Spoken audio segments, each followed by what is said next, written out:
Okay, dog number one. I was in PetSmart. Boss was younger. This is before Patty was born. Boss was about just 2 or 3 years old. I was walking. I came around the corner, and I saw this guy with one of those, I guess we call them bully pits or American bully.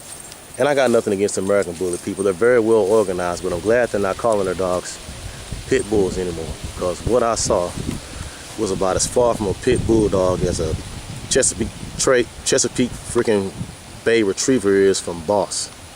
This dog was shorter than Boss, thicker than Boss, and he was inside a PetSmart on a day of 85 degrees, and he was in an air conditioning store at PetSmart, walking up and down the aisles, and he was blowing up. Come here, Boss. Come here, Boss. He was breathing very hard. He was having a lot of trouble breathing. Very, very small teeth. He seemed to be a pretty good-natured dog, but this dog was a stud dog. People were paying good money for this dog's puppies. And I sat there and I talked to the guy who owned him. He seemed like a pretty good young dude. He seemed like a pretty decent guy. But I'm looking at this dog and I'm thinking, why the hell would anybody want a puppy from a dog that couldn't walk around PetSmart without blowing up like he's bent up and down the hill? You see how Boss is breathing right now? It's like 90 degrees. He's walked roughly about a mile. He's sitting in the shade now.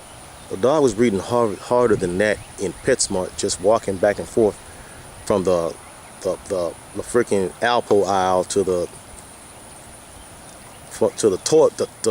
dog toy aisle, something like that. I mean, how can you be a stud dog when you can't perform?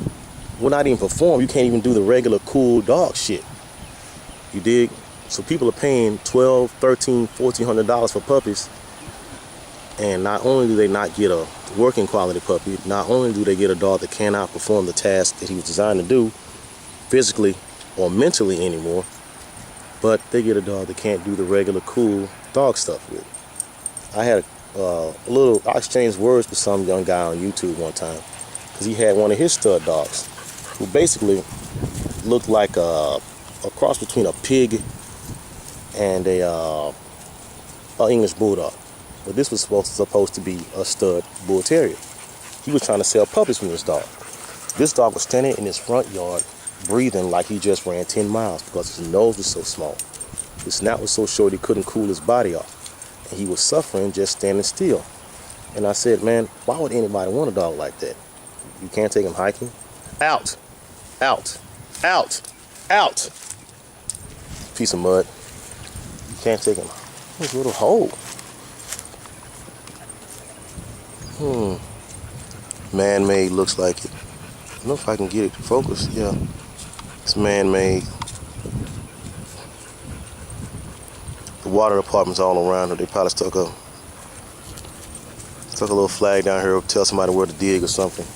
But anyway, you end up with spending $1,300 for a house dog, right? You dig? That's not even really a good house dog. You dig what I'm saying? The videos I show with me, Boss, running around, playing, hiking, running it through the snow, dog can't do that. And the guy spent like $1,200, $1,300, $3,000, sometimes $5K on a dog like that. Why would anybody do that? You know, a lot of people blame the breeders, and you know, I understand that because they've ruined a lot of dogs. The show world, in my opinion, has ruined a lot of dogs.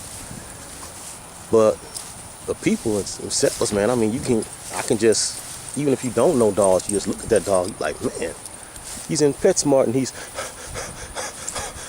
breathing like Boss after he's been hiking for 4 or 5 miles, man. It was just sad. No insult to the dog, but it was sad. I seen another dog at PetSmart one time. The German Shepherd. Now, let me say this about German Shepherds. I'm 37 years old. Some of you may not realize this, but there was a time when German Shepherds were some badass dogs. When you had you a German Shepherd, you had you a really, really good dog. Squirrel, did you see that squirrel, Boss? I don't think you saw him. Oh, man.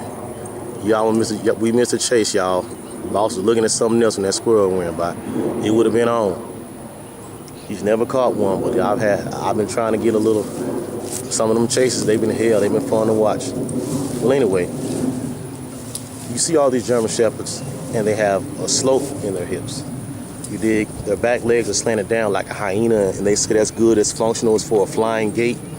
Let me tell you something. I owned a $25 German Shepherd back in the 80s, got from the pound.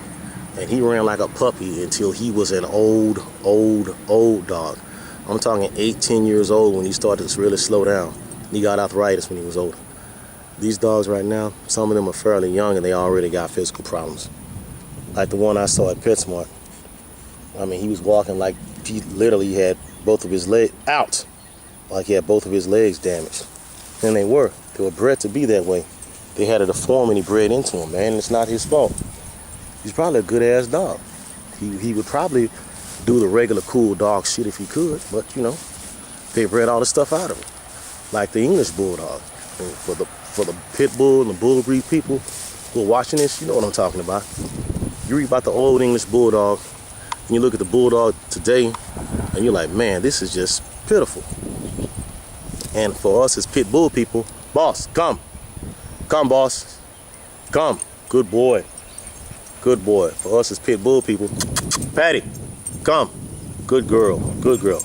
That's a decent recall for puppies, for the dogs.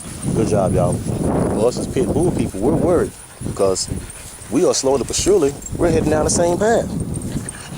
Not saying you're supposed to fight your dog, I'm saying it's illegal. But physically, your dog should be able to perform the task that he was bred to do. Physically and mentally, he should be there, even if it's illegal. You dig what I'm saying?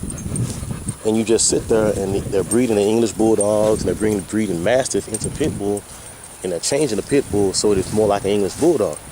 Why hell do that? Just get you an English Bulldog. With that being said, I got nothing against the American Bully community. I'm glad they changed the name of the dog from American Pit Bull Terriers to American Bully because they ain't Pit Bull Terriers.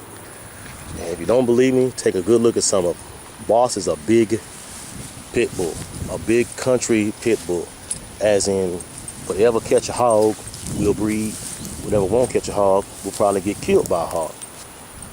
That's Boss's bloodline. Bunch of country bulldogs. Patty, I'm not sure, but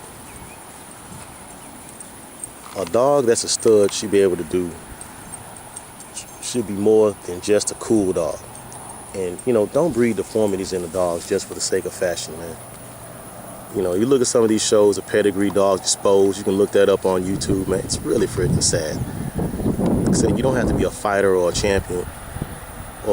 champion hog dog or a champion security dog or police dog, but at least make sure your dog can do the regular cool dog shit so you can have a good dog life, man. That's what it's all about, man. You know, and for people, some of you people I don't get, I would not pay no $3-4K for some dog that couldn't do regular cool dog shit. My standards for dogs are just basics. Companion, cool to be with, cool to look at, and a fairly average, decent alarm dog. Look at them. And if you can't even be that for 5 or 6 G's, then I'll go to a pound, I'll go to a rescue, I'll spend me $50 or $100 and I'll give me a real dog. But for the breeders out there, just as a layman, step your game up a little bit, man. Raise your standards up some. Some of you people know what I'm talking about. Look at some of these dogs, some of the pit bulls, some of the Neapolitan Mastiffs, man. I don't even want to talk about them. I've seen some of them, man. They are just, it's funny. It's funny. You know, give me a regular scatterbrain, scatterbred, bred all over the place, half American Bulldog, half Pit Bull, half Rottweiler. And I guarantee you, you'll probably do a job better than some of these $1,300-$1,400 dogs. But that's just my opinion. So, breeders and consumers, step your game up a little bit, man. And don't look down on the pound puppy or the pound dog or the shelter dog, man. Don't pay these guys $1,300, 3Gs for these shitty dogs. You can go to pound and get you a real dog for $100, man. That's just my opinion. Peace.